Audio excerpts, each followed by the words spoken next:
Pod sloganom Krećemo se održivo, ostanimo zdravi, nizom aktivnosti grad Bijeljina po treći put obilježava sedmicu mobilnosti. Gradska uprava će kroz brojne aktivnosti u narednih 7 dana nizom sadržaja promovisati aktivno kretanje i zdravi život.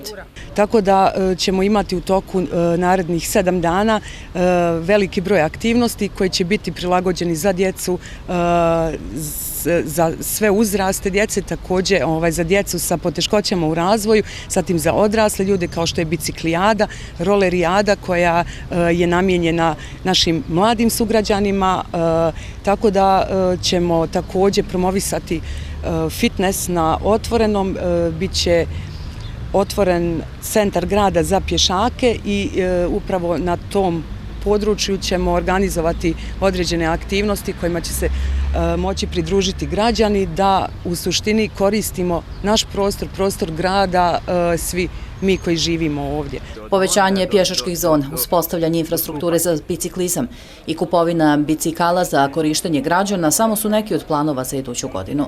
Nažalost, svjedoci smo da do sada nije bilo sluha u gradskoj upravi da se uradi nešto konkretno po pitanju mobilnosti, prije svega da bi se uticalo pozitivno na zdravlje stanovništva, ekologiju, zagađenost vazduha, kao i na ostale aspekte.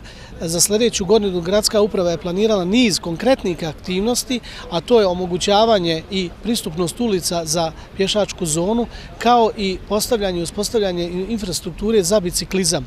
Tu je još jedna ideja o kojoj razmišljamo i koju bi trebali da uvedemo u sljedećoj godini, a to je bike sharing sistem po uzoru na napredne gradove koji su već to uveli, gdje bi postojao jedan određen fond bicikala koji bi građanstvo moglo da koristi uz neku minimalnu naknadu ili možda uz subvenciju.